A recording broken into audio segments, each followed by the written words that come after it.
What is up, you guys? It is your boy Brenton Biggers here, and welcome to another video. In today's video, we're gonna be talking about the NFC South needs.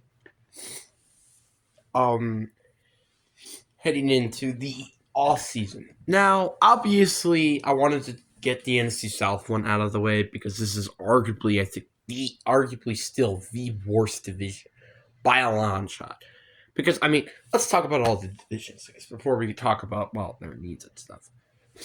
The NFC West is still a very good division, which honestly could get better this season, who knows. The AC West is still a very good division, which actually is probably going to get significantly better this year. The NFC North, all of them are playoff contenders. AC North, they're all playoff contenders, and they all had all above 500 seasons. The AFC South, all of those teams were playoff contenders except for the Tennessee Titans this season. The NFC East, I guess there's a bit of an argument on that one, but I still think it's way better. The Eagles are still a decent team, and they're probably going to be better this year. The Cowboys are obviously amazing as usual, and Giants, who knows? And the Commanders are also a question mark. And the AFC East, you also have three competitive teams just when Aaron Rodgers, I guess, stay healthy, I guess. And also Tua. So, yeah, you kind of get the point. Easily, this is probably the worst division, and it's only because they do not have anything outside of the Bucs. Really, the Bucs have been pretty good for the past couple of years, and they've actually won a Super Bowl. But look, for the love of God, the rest of this division has really not done anything. The Panthers have yet to make it to the playoffs this decade, I'm pretty sure. The Falcons the same, and the Saints haven't made it to the playoffs since I'm pretty sure back in 2021 or 2020. I think it was 2020 actually. So yeah, that's a bit of a yikes. But we're not here talking about history. We're talking about needs, and I guess we could start off with the Carolina Panthers. This has got to be one of the most frustrating organizations, I think I will admit, heading into the season. And I'm very curious to see what they do here. Obviously, I think they have a lot of needs all over the roster. Surprisingly, they do not really need a running back because Chuba Hubbard looked pretty good, and hopefully he stays as the starter. But really, they do need receivers, tight end, offensive line, and mainly everything on defense. I guess except maybe an edge rusher just because of Brian Burns being there. But even then, he might not be there. But I'll talk about that probably in a later video. Or maybe later in this video, who knows. But yeah, this team barely has any talent. And honestly, a pretty dark future ahead. Unless Bryce Young becomes himself. And same thing with Brian Burns, I guess. Which, no offense to them, but I don't think that's going to happen. And again, Brian Burns, no offense to him. Obviously, he's a great player.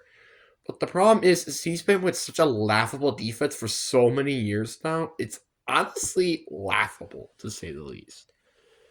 Then you have the Atlanta Falcons. For 3 straight years, they've gone 7-10. How long is that going to last? I have no idea. But let's look at the needs of the team. Really, to be honest, there isn't really a lot of needs of this team heading into this offseason. Obviously, yeah, quarterback, and that's being the biggest position.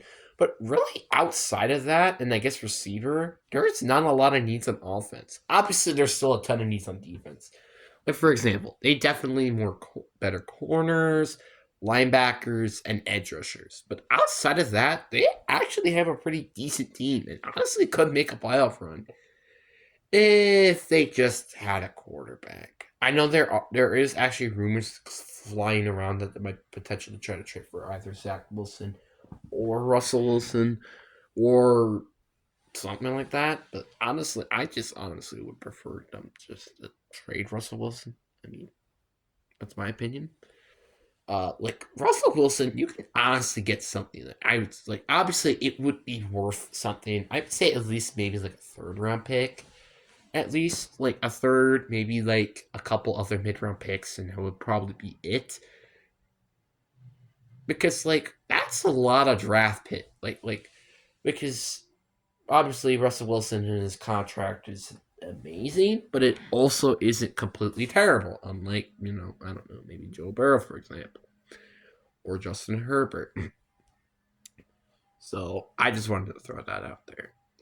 But again, like I said, the Falcons, they can definitely be a playoff team. I'm not going to exclude that. It's just this team really needs to figure out what the heck they're doing, and hopefully hiring Reed Mars isn't a step back and it's a step up this season. Then they have the New Orleans Saints, which honestly, with all the teams in the NFL, this is probably the second most likely team that really should start a rebuild. And it really just becomes because of the quarterback situation. Like, literally, I don't know why, but they thought, oh, Derek Carr is going to be super good with also a terrible coach. I'm sorry. They did the first step is to firing Dennis Allen. I'm sorry, but Dennis Allen, he is not the person that is going to bring you to a Super Bowl. I'm just saying that it's facts. And I'm pretty sure at the moment, Dennis Allen is still their head coach, and it really should not be the truth. And obviously, it's going to take more than Dennis Allen to make this team better. Quarterback is an issue. Receivers are an issue. Now you're saying, wait, don't they have Michael Thomas and Chris Olave? Yeah, but Michael Thomas is not that young, as probably none of us will remember because he hasn't been in the NFL for 4 years.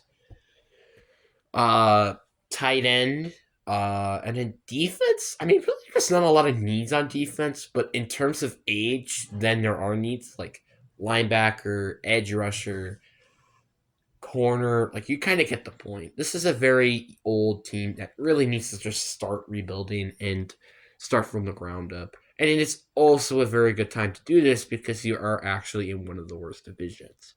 So it's like when you start to get good, all your teams are going to be getting good, and the Buccaneers will suck. So good for you. And then we have the Tampa Bay Buccaneers, the best team. Obviously, I still think this is probably one of the best teams in the division, and honestly, in my opinion, probably the like fourth or top five at least NFC team. Which obviously, again, none of us would be expecting. As a matter of fact, it would probably be the opposite. It would be probably one of the worst NFC teams this season. But yeah. But obviously, still, do they still have needs? I believe so. Like, you need to figure out your receiver situation with Mike Evans on his final year of his contract, and sitting the quarterback with Baker Mayfield on the final year of his contract.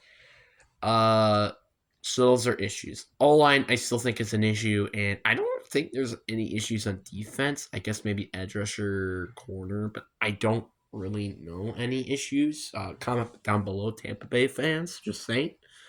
But to me, I do think Tampa Bay has a pretty bright future. You have your quarterback for like at least the next 5 years, so you don't even have to worry about drafting a quarterback anytime soon. And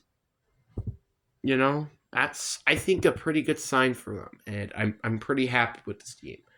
Obviously, I'm honestly pretty happy that they're honestly having success, and they're actually having a better season than they did with Tom Brady last year. That's honestly kind of funny, and I'm very happy about that. But it's just such a weird reality where now we're in a league without Tom Brady. Like, I mean, obviously now we're basically having a new Tom Brady, unfortunately, and Patrick Mahomes, but like, it's kind of different, without actually having like an actual Tom Brady, unless if you're including Patrick Mahomes, which I wouldn't include that until he wins the Super Bowl this year.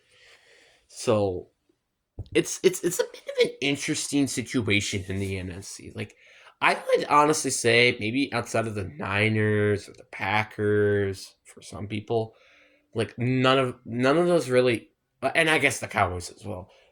Outside of that, like, I think if anybody makes it to Super Bowl, I don't feel like a lot of people are going to be complaining.